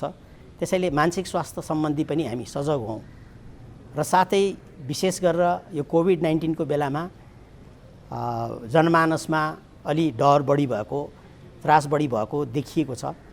हामी डराएर त्रासमा बसेर र यो डर नै चाहिँ नि कोभिड-19 भाइरस भन्दा पनि ठुलो बनाउनु भन्दा हामीले सम्बन्धित निकायद्वारा जारी गरिएको स्वास्थ्य यसबाट बच्न सक्ने गाइडलाइन्सहरू जुन छ त्यसलाई हामीले राम्रोसित मनन गऱ्यौँ भने हामी डराएर बस्नुपर्ने जरुरत छैन। त्यसैले आधिकारिक संस्थाहरूबाट जारी गरिएको स्वास्थ्य सम्बन्धी नियमहरू राम्रोसँग पालन गरौँ र नडराउँ। यो कोभिड-19 त्यति एकदमै डराउनु पर्ने जरुरत छैन। हामी सजग भयौँ भने यसले हामीलाई केही बिगार गर्न सक्दैन। दर्शकवृन्द, फेरि पनि स्वागत छ कार्यक्रम स्वस्थ जीवनमा। यहाँहरूले एनटिभी प्लस, एनटिभी कोहलपुर र एनटिभी इटाहरीबाट यो कार्यक्रम दैनिक रूपमा हेर्दै आउनुभएको छ। साथै विभिन्न सामाजिक सञ्जालहरूमा त पक्कै पनि छन् नै। हामी विस्तृत जानकारी केही बेर फेरि पनि दिनेछौँ। पछिल्लो समयमा हाम्रो दैनिक जीवनशैली एकदमै महत्त्वपूर्ण छ हाम्रो स्वास्थ्यको लागि भन्ने कुरा त प्रमाणित भइसकेको छ। अहिले यो कोरोना भाइरसको सङ्क्रमणको महामारीको समयमा त्यो झनै धेरै महत्त्वपूर्ण छ। हामीले कार्यक्रममा केही अनुभवहरू प्रस्तुत गर्ने गरेका छौँ। आइसोलेसन अनुभवहरू, आफै आइसोलेसनमा बस्दा कस्तो अनुभव भयो भनेर, अनि आफ्नो परिवारका सदस्यहरू आइसोलेसनमा बस्दा कस्तो अनुभव भयो भनेर, त्यो धेरैको लागि प्रेरणादायी बन्न सक्छ भनेर हामीले सुरुवात गरेका हौँ। एउटा परिवारमा कुनै बालबालिका सङ्क्रमित भयो भने त्यो परिवारका सदस्यलाई कस्तो अनुभव हुन्छ, आज हामी त्यो अनुभव प्रस्तुत गर्दैछौँ र त्यो बेलामा कस्तो गर्नुपर्दो रहेछ भने पनि उहाँको अनुभवबाट हामीले थाहा पाउनेछौँ, ताकि त्यो भवितव्य नपरोस् तर परिहाल्यो भने हामीले केही तयारी गर्न सक्छौँ, केही मानसिकता बनाउन सक्छौँ। आउनुहोस् यो फरक खालको सामग्री कार्यक्रममा एकैछिन।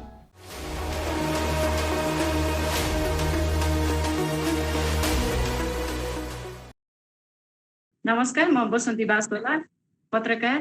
र मेरो 2.5 वर्षको छोरी कोभिड-19 भएको थियो र उसलाई चाहिँ मेरो पहिला श्रीमानलाई देखियो अनि श्रीमानको एकदमै धेरै ज्यान दुख्ने भइरहेको थियो अनि नानीलाई पनि खाना रुचेको थिएन, एकचोटि ज्वरो आएको थियो।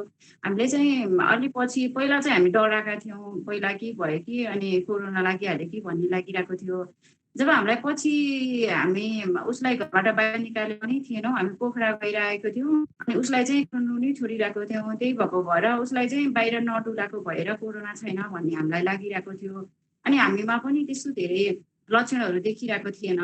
श्रीमानलाई देखिएर 1 हप्ताभन्दा बढी शरीर दुख्ने अनि ज्वरो आउने भएपछि हामीले हस्पिटल चेक गर्दाखेरि पोजिटिभ आयो अनि श्रीमानको पोजिटिभ आएपछि अनि मेरो र नानीको पनि चेक गर्न गयो अनि मेरो नेगेटिभ आयो, नानीको चाहिँ पोजिटिभ आयो। त्यो बिचमा चाहिँ उसलाई त्योभन्दा अगाडि नै ज्वरो आएर हामीले उसलाई निको खुवाउने एकचोटि उसलाई हस्पिटल देखाएर सामान्य उसलाई रुवाखोकीको औषधि मात्रै खुवाइरहेको थियौँ अनि हामीले टेस्ट चाहिँ गरेको थिएनौँ। पछि टेस्ट गरेपछि अनि थाहा भयो अनि थाहा भइसकेपछि पहिला जस्तो डर थियो त्यस्तो भइ नै सकेपछि अब त्यसलाई कसरी समाधान गर्ने भन्नेतिर लाग्यौँ अनि उसलाई चाहिँ सबैभन्दा बढी समस्या चाहिँ खाना नरुच्ने भइरहेको थियो अनि बच्चा अलि मोटो नै थियो, त्यो भएको भएर खाना नरुच्दा पनि हामीलाई त्यस्तो धेरै ठिकै छ, धेरै मोटो भइरहेको छ, नरुचे पनि ठिकै छ भन्ने लागिरहेको थियो। हामीलाई चाहिँ त्यो कोरोना लागेको भएर उसलाई सङ्क्रमित भएको भएर खाना नरुचेको भन्ने थाहा भएन। तर पछि जब हामीलाई थाहा भयो यो उसले धेरै समयदेखि खाना नखाइरहेको कारण चाहिँ यस्तो भइरहेछ भनेर चाहिँ अनि हामी एकदम डरायौँ अनि उसलाई खासमा के रुच्छ त्यो चाहिँ खाने, उसलाई एकदम चिसो मन परिरहेको थियो। यस्तो बेलामा चाहिँ चिसो खाना दिनु हुँदैन भनेर हामीले अलि चिसो चाहिँ उसलाई चिसो खानाबाट जोगायौँ। उसले चाहिँ अलि तातो 2.5 वर्षको मात्रै भएको भएर उसले फेरि के खाने भन्ने कुरा पनि यो खाऊ त्यो खाऊ भन्दाखेरि नमान्ने भएको भएर अनि उसलाई सानो चिसो कुराहरू लुकाएर उसलाई तातो तातो चिजहरू चाहिँ कसरी खुवाउने, के खायो भने उसलाई मनपर्ने कुराहरू चाहिँ के दियो भने रुच्छ, हामीले दैनिक बनाउने खानाहरू भन्दा पनि उसलाई के रुच्छ भनेर उसलाई विशेष गरी हामीलाई उसलाई रुच्ने खानाहरू खाना दिने अनि उसँग खेल्ने रमाइलो गर्ने, त्यस्तो गर्दा चाहिँ उसलाई बिस्तारै कम हुँदै गयो। उसलाई चाहिँ बढी 10 दिन जति खाना रुचेन अनि त्यसपछि ज्वरो चाहिँ 1-2 दिन मात्रै आयो अनि अरू चाहिँ शरीर दुख्ने भइरहेको थियो अनि हामीले मालिस गर्ने, उसले खुट्टा दुख्यो भन्थ्यो अनि खुट्टाहरूमा मालिस गरिदिने अनि खानाहरू दिएपछि उसलाई बिस्तारै कम हुँदै गयो, त्यस्तो धेरै समस्याहरू भएन। अनि उसलाई पछि चेक गर्न जाँदा चाहिँ समस्या चाहिँ अर्कोचोटि त नाकबाट र मुखबाट हाल्दा उसले पहिलोचोटि नै उसले डराएको थियो, पछि चाहिँ ऊ चेक गर्न मानेन। अनि हामीले उसलाई ठिक नै भयो, बच्चालाई त्यस्तो भएको छैन भनेर अनि हामीले बाबाको पोजिटिभ, उसको बाबाको पोजिटिभ नेगेटिभ आयो रिपोर्ट। अनि नेगेटिभ आइसकेपछि उसलाई पनि भएको छैन होला भनेर उसलाई हामीलाई टेस्ट गर्नै मानेन, हामीले सकेन। उसले नाकमा त्यो के अरे सुईहरू चाहिँ छिराउनै मानेन। अनि त्यो एकदमै रोगो भएर चाहिँ हामीले पछि चाहिँ उसको टेस्ट गरेनौँ। अनि उसलाई चाहिँ बिस्तारै बाबासँगै ठिक भयो होला, उसको लक्षणहरू नदेखेपछि उसलाई ठिक भयो भन्ने लाग्यो। अनि हामीलाई के लाग्छ भने बच्चालाई लाग्दाखेरि एकदम डराइरहेको थियौँ कि हामीलाई लाग्दा त ठिकै हुन्छ होइन, सन्चो पनि भइहाल्छ। बच्चालाई चाहिँ के गर्ने, बच्चा भएको कारणले मात्रै हामी यो रोगसँग बढी डराइरहेका थियौँ। तर बच्चालाई लागिसकेपछि अनि मैले पछि फेसबुकमा पनि लेखेँ, किनभने हामी एकदमै डराउँछौँ। यो डराएर पनि हामी केयर त गरौँ होइन, हामीले ख्याल गरौँ, तर एकदम धेरै नआत्तियौँ, नडराउँ, सन्चो हुन्छ हामीले राम्रो ख्याल गऱ्यौँ भने। यस्तो हामीले लक्षणहरू चाहिँ के हुनसक्छ होइन, हामीले खाना नरुच्ने लक्षणहरू चाहिँ बच्चाहरूमा त्यस्तो हुन्छ भनेर धेरै थाहा पाइरहेको थिएनौँ। ज्वरो आउने, रुवा लाग्ने त्यस्तो मात्रै सुनिरहेको थियौँ। तर त्यो खाना नरुच्ने पनि एउटा लक्षण रहेछ। अनि बच्चाहरूमा पहिलाको भन्दा चाहिँ के फरक भइरहेको छ भनेर ख्याल गरौँ, नडराउँ र बच्चाहरूलाई ठिक हुन्छ, उनीहरूको इम्युनिटी पावर पनि अलि बढी हुन्छ भन्ने हामीले सुनिरहेको हो।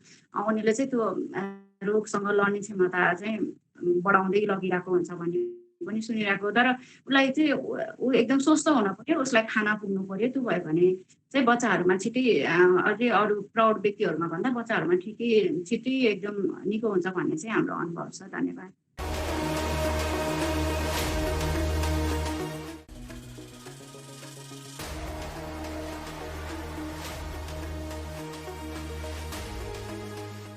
कार्यक्रम स्वस्थ जीवन हरेक दिन एनटिभी प्लसबाट बिहान 7 बजेदेखि 8 बजेसम्म र पुनः साँझ 5 देखि 6 बजेसम्म, एनटिभी कोहलपुरबाट दिउँसो 1 देखि 2 बजेसम्म र एनटिभी इटहरीबाट दिउँसो 2 देखि 3 बजेसम्म प्रसारण हुने गरेको छ। स्वास्थ्य सम्बन्धी यहाँहरूको कुनै जिज्ञासा वा समस्या भएमा हामी सम्बन्धित विज्ञहरूबाट समाधान खोजी कार्यक्रममा प्रसारण गर्नेछौँ।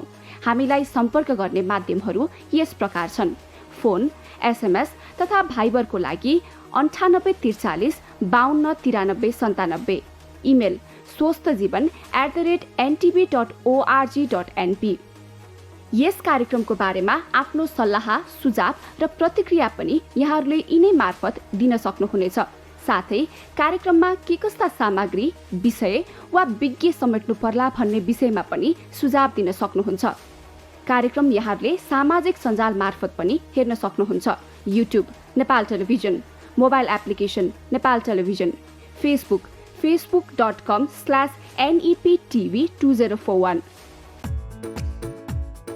दाजु ए भाइ ए दिदी बहिनी, धुनु पर्छ हात साबुन पानीले, खाना बनाउनु अनि खाना खानु अघि, बच्चाहरूलाई खुवाउनु अघि, घरभित्र पस्नु अघि, कार्यालय पस्नु अघि, धुनु पर्छ हात साबुन पानीले।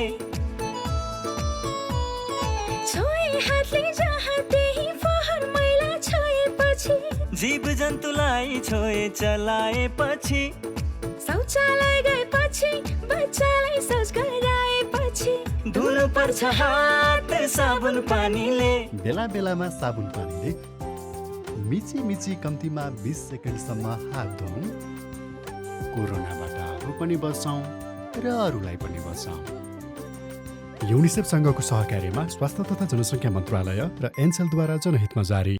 नमस्कार, म डाक्टर मनबहादुर केसी, म मुटु रोग विशेषज्ञ हुँ र यहाँलाई अहिले यो जुन विश्वमा महामारी फैलिएको छ कोभिड-19, यसको बारेमा मलाई लागेको यहाँलाई सहयोगी हुन सक्ने केही बुँदाहरू राख्न गइरहेको छु। यहाँहरूले ध्यान दिएर सुनिदिनु होला र यसलाई सकभर कार्यान्वयन गर्ने प्रयास गर्नुहोला। यो कोभिड भन्ने समस्या तत्कालै हट्नेवाला छैन। यो समस्याबाट हामी कम्तीमा पनि 1-1.5 वर्षदेखि केही वर्षसम्म योसँग सँगै बाँच्नुपर्ने हुनसक्छ। त्यसो गर्दा यो समस्याबाट डराएर तर्सेर भागेर होइन, यसलाई डटेर सामना गर्नुपर्छ। डटेर सामना गर्ने हाम्रो मुख्य अस्त्र भनेको एउटा मास्क हो। मास्क अनिवार्य लगाऊँ र राम्रोसँग लगाऊँ। नाक मुख छोपिने गरी टम्म हुने गरी अनि सकेसम्म भिडभाडमा नजाउँ। भिडभाडमा जानुपर्ने अवस्था आयो भने सकेसम्म 2 मिटरको दूरी कायम गर्ने प्रयास गरौँ। अनि तेस्रो भनेको यो हामी अनावश्यक चिज नछुँ र छुनुपर्ने अवस्था भयो भने उपलब्ध छ भने साबुन पानीले मिची हात धुने बानी बसालौँ। उपलब्ध छैन भने सेनिटाइजरको प्रयोग गर्न सकिन्छ। यी बुँदाहरू यहाँहरू सबैलाई थाहा छ। त्यो बाहेक म केही हामीले ध्यान नदिएको तर यो सर्न सक्ने अत्यन्तै महत्त्वपूर्ण 1-2 बुँदा थप्न चाहन्छु। त्यो के भने हामी कोही चिनेको मान्छे भेट भयो अथवा कहीँ कामले जानु पर्यो भने जब 2 जना कुरा गर्न थाल्छौँ मास्क मुखबाट तल झारेर हामी कुरा गर्न थाल्छौँ। यो गलत बानी हो। सबैभन्दा कोरोना सर्न सक्ने एउटा सम्भावना यसैबाट हुन्छ किनभने हामी बोल्दाखेरि मुखबाट थुक्का छिटाहरू निस्कन्छ र दुवैजनाले मास्क खोलेर कुरा गर्दा यो सजिलै सर्न सक्छ। 1, 2 हामी सँगै बसेर खाने त्यो चाहे घरमा होस् चाहे रेस्टुरेन्टमा होस्। यदि घर परिवारको मान्छे बाहेक अरू नयाँ पाहुना अथवा नयाँ साथीसँग घरमा रेस्टुरेन्टमा बसेर खाना खाँदा पिउँदा त जरुर मास्क लगाइँदैन। अनि त्यो खाना खाँदै बोल्दै गर्दा थुक्का छिटाहरू आउने अब सम्भावना होइन त्यो आइरहन्छ र त्यसले रोग सार्न यो विश्वव्यापी रूपमा निकै भूमिका खेलेको छ। त्यसो गर्दा आवश्यक छैन भने साथीभाइ अथवा पाहुनाहरू अथवा अरू परिचितहरूसँग अनावश्यक जमघट गरेर सँगै खाने पिउने पनि नगरौँ। कम्तीमा 1-1.5 वर्षसम्म। यसले हामी आफै आफ्नो परिवार आफ्ना साथीभाइ छरछिमेक समाजलाई सुरक्षित राख्न सक्छौँ। किन लखडा तिमीहरूले कुकुरलाई? ऊ त्यहाँ नारायण दाइले कुकुरले टोक्यो। ओहो साउन पानी लिएर आउँछ छिटै या। नारायण बाबु कहाँ टोक्यो कुकुरले? कुकुर हेर्नुहोस् न। ए साउन पानी छिटै ल्याउनु दौडा। कसको कुकुर रहेछ? खोइ टोकेर भाग्यो। भुसिया हो कि? कुकुर साउन पानी ल्याउ। कुनै पनि कुकुरले टोक्यो भने 5 मिनेटसम्म साबुन पानीले सफा गर्नुपर्छ। चिनेको वा पालिया कुकुर हो भने 10 दिनसम्म हेर्नुपर्छ। 10 दिनभित्र त्यो कुकुर मर्यो वा हरायो भने तुरुन्तै इन्जेक्सन लाउनुपर्छ। होइन गुरु, कहाँ खोज्नु त्यो कुकुरलाई मैले? यस्तो बेला तुरुन्त अस्पताल जानुपर्छ। हिँडे जाउँ, उठाऊ। ठिक गर्नुभयो। अझ औला गाला टाउको घाँटीमा टोकेको भए त झन् बढी खतरा हुन्छ। अब आत्तिनु पर्दैन। नछुटाइकन भ्याक्सिन लिनुहोस्, केही हुन्न। रेबिज लाग्यो भने कस्तो लक्षण देखिन्छ डाक्टर साहब? रेबिज लागेपछि पानीदेखि डराउने, थुकिरहने, कराउने हुन्छ। हेर्नुहोस्, रेबिज लागेपछि उपचार हुँदैन। त्यसैले कुकुरले टोकेपछि समयमै रेबिजको भ्याक्सिन लिएमा सजिलै बच्न सकिन्छ। अहिलेको समय कोरोना महामारीको समय हो। हामी सबैलाई थाहा भएकै कुरा हो। कोरोना सङ्क्रमणले गर्दा विश्वव्यापी नै समस्या भइराख्दा नेपाल अछुतो रहेन र सँगसँगै यहाँको सङ्क्रमणको दर पनि अहिले बढ्दै नै गइराखेको छ। सङ्क्रमण दर बढ्दै जाँदाखेरि हामी मान्छेहरूको चाहिँ डर चाहिँ घटिराखेको छ र सँगसँगै सायद आत्मबल चाहिँ बढेको छ। यति भन्दै कतिपय सङ्क्रमित व्यक्तिहरूलाई आइसियुमा राखेर उपचार गर्नुपर्ने तथ्य चाहिँ हामीसँग छ र यो भनेको एकदम नराम्रो चिज हो। तपाईँ हामी जसको भए पनि परिवार कसैलाई सिकिष्ट भएर आइसियुमा राख्नु पर्यो भने अहिलेको समयमा हामीले परिवारले नजिकै बसेर हामीले सेवा पनि गर्न पाइराखेका छैनौँ। यति कठिन समयमा यो कोरोनालाई चाहिँ हामीले डर कम गरेर यसलाई लापरवाही तरिकाले चाहिँ लिन मिल्दैन। भन्नुको मतलब अहिलेको समयमा पनि हामी सजग रहनै पर्छ। यो सर्न सक्ने सम्भावनालाई कम गर्न, रोकथाम गर्नको लागि हामी अनुशासित हुनै पर्छ। त्यो भनेको हामीले मास्क लगाउनै पर्छ। कोही सम्भावित सङ्क्रमित व्यक्ति अगाडि पछाडि छ भन्ने कुरा हेक्का राखेर हामीले आफूले पनि मास्क लगाउनु पर्यो र अरूलाई पनि मास्क लगाउन उत्प्रेरणा गर्नु पर्यो। सँगसँगै अनावश्यक ठाउँहरूलाई छोइछोटो गर्नु पनि भएन। आफ्नो हात धुनु पर्यो अथवा नभए हामीले चाहिँ सेनिटाइजर प्रयोग गर्नु पर्यो र अनावश्यक ठाउँमा भिडभाडमा जाने काम गर्नु भएन। शारीरिक दूरी बढाउनै पर्छ। यो यति कुरा चाहिँ अझै पनि हामीले त्याग्ने बेला होइन, यसलाई चाहिँ अवलम्बन गर्ने बेला हो। यो महत्त्वपूर्ण छ। सबैलाई चाहिँ यति अवलम्बन गर्नुहुन म विनम्र अनुरोध गर्दछु। सँगसँगै म एक मुटु रोग विशेषज्ञको हिसाबले मुटु रोग भएका बिरामीहरूलाई पनि कतिपय अवस्थामा मलाई कस्तो होला के होला भन्ने डर लागिराखेको होला। मुटु रोग भइराखेका व्यक्तिहरूलाई अहिले अस्पतालसम्म गएर देखाउन पनि अप्ठ्यारो भइराखेको होला। यसमा म यहाँहरूलाई के भन्न चाहन्छु भने यहाँहरूको लक्षण केही नयाँ आएको छ भने कृपया यहाँहरूले आफ्नो चिकित्सकलाई सम्पर्क गर्नुहोस् अथवा अस्पताल आउनुहोस्। यदि लक्षणहरू केही पनि आएको छैन भने आफूले खाइराखेको नियमित औषधिहरू सेवन गरिराख्नुहोस्। आफूलाई बलियो बनाउनुहोस्, आत्मबल बढाउनुहोस्, शारीरिक अभ्यास गर्नुहोस्, अनावश्यक खानेकुराहरू धेरै नखानुहोस्, हिँडडुल धेरै अनावश्यक हिँडडुल नगर्नुहोस् र एकदमै लक्षण भनेको के भनेदेखि कथम कदाचित छातीमा पीडा भयो, सास फेर्न गाह्रो भयो, मुटुको धड्कन एकदम बढ्दै गयो र रिङ्गटा लाग्यो, एकदमै अप्ठ्यारो महसुस भयो भनेदेखि चाहिँ अस्पताल आउनुहोस्। यदि होइन भनेदेखि चाहिँ अहिलेको समयमा पनि हामी नर्मल जस्तै गरेर, साधारण जस्तै गरेर घरमै बसेर पनि आफ्नो उपचार निरन्तर गर्न सक्छौँ र यो निरन्तरता दिने बेलामा कोरोनाबाट हुन सक्ने सङ्क्रमणलाई पनि ध्यान पुर्याउँ र यसकोबाट परै बसेर यसलाई रोकथाम गरौँ। यति गऱ्यौँ भने हामी मुटुकै रोग लागे पनि हामीलाई चाहिँ स्वस्थ रूपमा जीवनयापन गरेर अगाडि बढ्न सक्छौँ।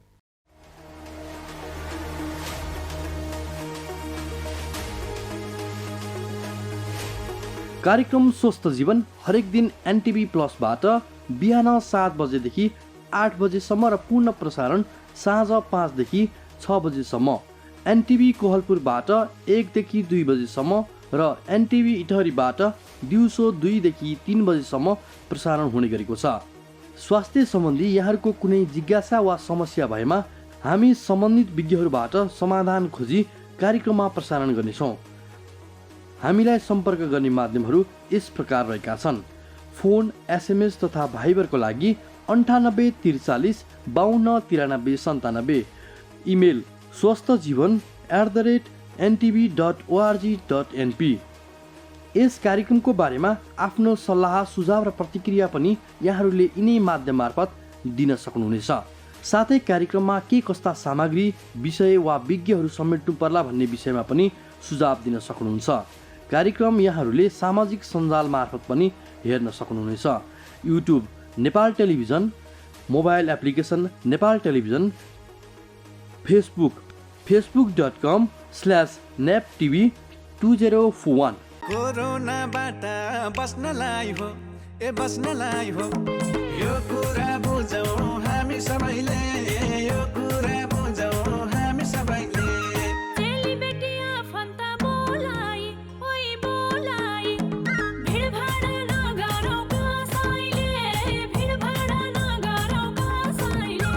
सुरक्षित हुन मास्क लगाऊ लगाऊ, घर बाहिर साह्रै डर छ हेर, घर बाहिर साह्रै डर छ हेर। साथी भाइ भेट हुँदा बसौँ है, ओइ बसौँ है, 2 मिटर टाढा भएर, 2 मिटर टाढा भएर। सोचे झै कोरोना रहेनछ, सोचे झै कोरोना रहेनछ। हामी सबै कोरोनाको उच्च जोखिममा छौँ। सतर्कता अपनाउनुहोस्। जो जहाँ हुनुहुन्छ त्यही नै बसेर चाडपर्व मनाउनुहोस्। फोनबाटै आशीर्वाद आदान प्रदान गरी अनावश्यक यात्रा नगर्नुहोस्। कोरोनाबाट आफू र आफ्नो परिवारलाई बचाउनुहोस्। स्वास्थ्य सम्बन्धी महत्त्वपूर्ण नम्बरहरू।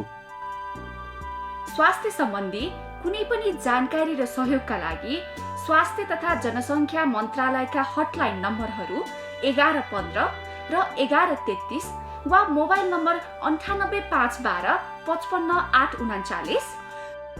एम्बुलेन्स सेवाको लागि 102 र 112।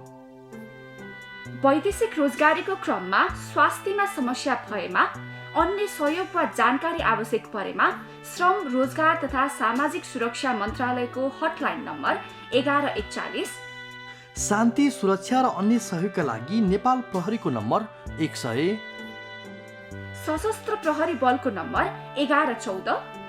रगत आवश्यक परेमा ब्लड बैंकको नम्बर 01 42 25 344। सार्वजनिक हितका लागि नेपाल टेलिभिजन।